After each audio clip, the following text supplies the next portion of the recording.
Chapter 23. However small Elinor's general dependence on Lucy's veracity might be, it was impossible for her on serious reflection to suspect it in the present case, where no temptation could be answerable to the folly of inventing a falsehood of such a description. What Lucy had asserted to be true, therefore, Elinor could not, dared not longer doubt. Supported as it was too on every side by such probabilities and proofs, and contradicted by nothing but her own wishes. Their opportunity of acquaintance in the house of Mr. Pratt was a foundation for the rest, at once indisputable and alarming; and Edward's visit near Plymouth, his melancholy state of mind, his dissatisfaction at his own prospects, his uncertain behaviour towards herself, the intimate knowledge of the Miss Steeles as to Norland and their family connections, which had often surprised her, the picture, the letter, the ring, formed altogether such a body of evidence as overcame every fear of condemning him unfairly, and established as a fact, which no partiality could set aside, his ill treatment of herself. Her resentment of such behaviour, her indignation at having been its dupe, for a short time made her feel only for herself, but other ideas, other considerations soon arose. Had Edward been intentionally deceiving her? Had he feigned a regard for her which he did not feel? Was his engagement to Lucy an engagement of the heart? No, whatever it might once have been, she could not believe it such at present. His affection was all her own. She could not be deceived in that. Her mother, sisters, Fanny, all had been conscious of his regard for her at Norland. It was not an illusion of her own vanity. He certainly loved her. What a softener of the heart was this persuasion! How much could it not tempt her to forgive? He had been blamable, highly blamable, in remaining at Norland after he first felt her influence over him to be more than it ought to be. In that he could not be defended. But if he had injured her, how much more had he injured himself? If her case were pitiable, his was hopeless. His imprudence had made her miserable for a while, but it seemed to have deprived himself of all chance of ever being otherwise. She might in time regain tranquillity. But he, what had he to look forward to? Could he ever be tolerably happy with Lucy Steele? Could he, were his affection for herself out of the question, with his integrity, his delicacy, and well-informed mind, be satisfied with a wife like her, illiterate, artful, and selfish? The youthful infatuation of 19 would naturally blind him to everything but her beauty and good nature. But the 4 succeeding years, years which, if rationally spent, give such improvement to the understanding, must have opened his eyes to her defects of education, while the same period of time, spent on her side in inferior society and more frivolous pursuits, had perhaps robbed her of that simplicity which might once have given an interesting character to her beauty. If in the supposition of his seeking to marry herself, his difficulties from his mother had seemed great, how much greater were they now likely to be, when the object of his engagement was undoubtedly inferior in connections, and probably inferior in fortune to herself. These difficulties, indeed, with a heart so alienated from Lucy, might not press very hard upon his patience, but melancholy was the state of the person by whom the expectation of family opposition and unkindness could be felt as a relief. As these considerations occurred to her in painful succession, she wept for him more than for herself. Supported by the conviction of having done nothing to merit her present unhappiness, and consoled by the belief that Edward had done nothing to forfeit her esteem, she thought she could even now, under the first smart of the heavy blow, command herself enough to guard every suspicion of the truth from her mother and sisters. and so well was she able to answer her own expectations, that when she joined them at dinner only 2 hours after she had first suffered the extinction of all her dearest hopes, no one would have supposed from the appearance of the sisters that Elinor was mourning in secret over obstacles which must divide her for ever from the object of her love, and that Marianne was internally dwelling on the perfections of a man of whose whole heart she felt thoroughly possessed, and whom she expected to see in every carriage which drove near their house. The necessity of concealing from her mother and Marianne what had been entrusted in confidence to herself, though it obliged her to unceasing exertion, was no aggravation of Elinor's distress. On the contrary, it was a relief to her, to be spared the communication of what would give such affliction to them, and to be saved likewise from hearing that condemnation of Edward, which would probably flow from the excess of their partial affection for herself, and which was more than she felt equal to support. From their counsel or their conversation she knew she could receive no assistance. Their tenderness and sorrow must add to her distress, while her self-command would neither receive encouragement from their example nor from their praise.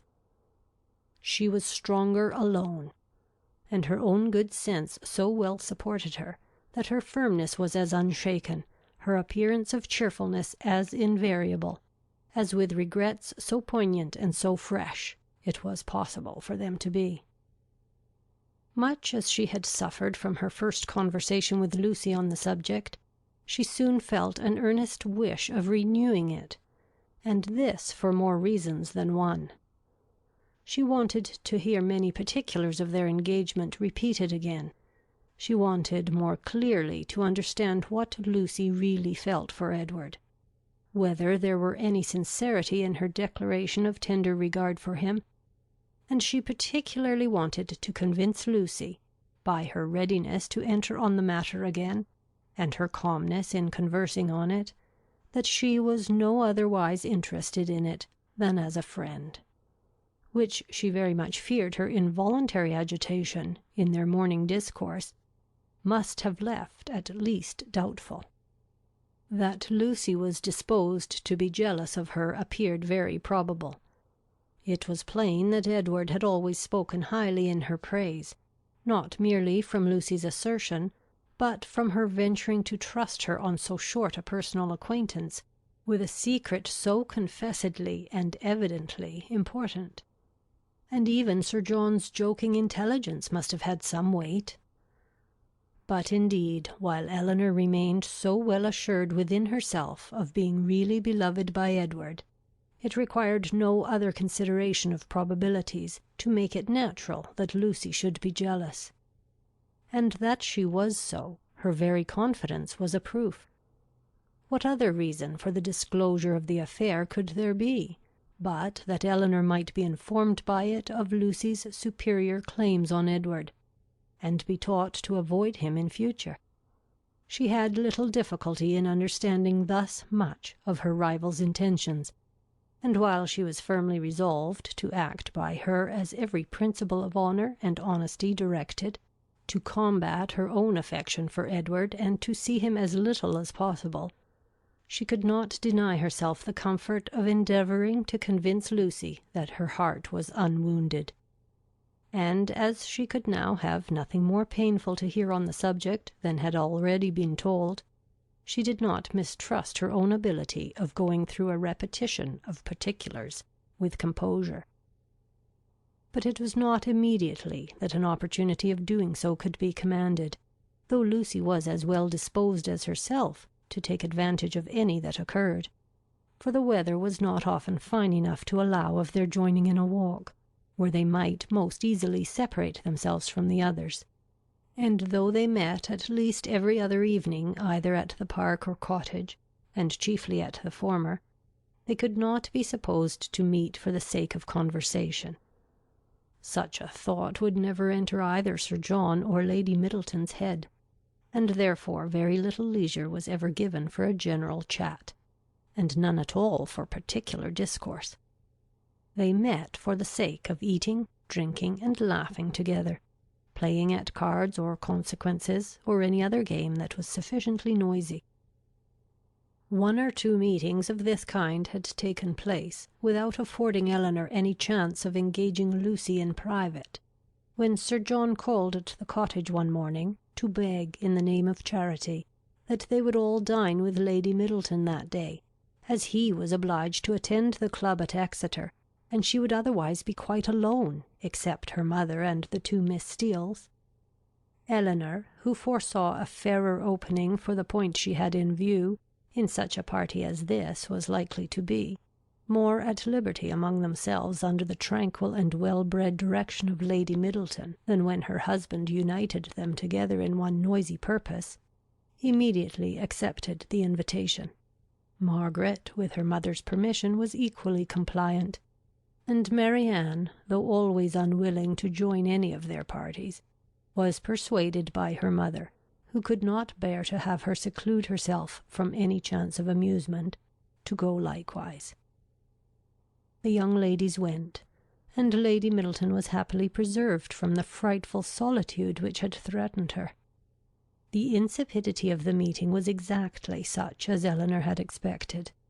It produced not one novelty of thought or expression, and nothing could be less interesting than the whole of their discourse, both in the dining-parlour and drawing-room.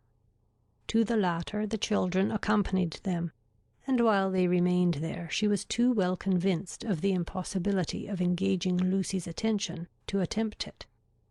They quitted it only with the removal of the tea-things. The card-table was then placed, and Elinor began to wonder at herself for having ever entertained a hope of finding time for conversation at the park. They all rose up in preparation for a round game. "I am glad," said Lady Middleton to Lucy, "you are not going to finish poor little Anna Maria's basket this evening, for I am sure it must hurt your eyes to work filigree by candlelight. And we will make the dear little love some amends for her disappointment to-morrow, and then I hope she will not much mind it." This hint was enough. Lucy recollected herself instantly, and replied, "Indeed, you are very much mistaken, Lady Middleton. I am only waiting to know whether you can make your party without me, or I should have been at my filigree already. I would not disappoint the little angel for all the world, and if you want me at the card-table now, I am resolved to finish the basket after supper." "You are very good. I hope it won't hurt your eyes. Will you ring the bell for some working candles? My poor little girl would be sadly disappointed, I know, if the basket was not finished to-morrow. For though I told her it certainly would not, I am sure she depends upon having it done." Lucy directly drew her work-table near her, and reseated herself with an alacrity and cheerfulness, which seemed to infer that she could taste no greater delight than in making a filigree basket for a spoilt child. Lady Middleton proposed a rubber of Casino to the others. No one made any objection but Marianne, who, with her usual inattention to the forms of general civility, exclaimed, "Your ladyship will have the goodness to excuse me. You know I detest cards. I shall go to the pianoforte. I have not touched it since it was tuned." And without farther ceremony she turned away and walked to the instrument. Lady Middleton looked as if she thanked heaven that she had never made so rude a speech. "Marianne can never keep long from that instrument, you know, ma'am," said Elinor, endeavouring to smooth away the offence. "and I do not much wonder at it, for it is the very best toned pianoforte I ever heard." The remaining 5 were now to draw their cards. "Perhaps," continued Elinor, "if I should happen to cut out, I may be of some use to Miss Lucy Steele in rolling her papers for her, and there is so much still to be done to the basket that it must be impossible, I think, for her labour singly to finish it this evening. I should like the work exceedingly if she would allow me a share in it." "Indeed, I shall be very much obliged to you for your help," cried Lucy, "for I find there is more to be done to it than I thought there was, and it would be a shocking thing to disappoint dear Anna Maria after all." "Oh, that would be terrible indeed," said Miss Steele. "Dear little soul, how I do love her." "You are very kind," said Lady Middleton to Elinor. And as you really like the work, perhaps you will be as well pleased not to cut in till another rubber, or will you take your chance now?" Elinor joyfully profited by the first of these proposals, and thus by a little of that address which Marianne could never condescend to practise, gained her own end, and pleased Lady Middleton at the same time. Lucy made room for her with ready attention, and the two fair rivals were thus seated side by side at the same table, and with the utmost harmony engaged in forwarding the same work. The pianoforte, at which Marianne, wrapped up in her own music and her own thoughts, had by this time forgotten that anybody was in the room besides herself, was luckily so near them that Miss Dashwood now judged she might safely, under the shelter of its noise, introduce the interesting subject, without any risk of being heard at the card table.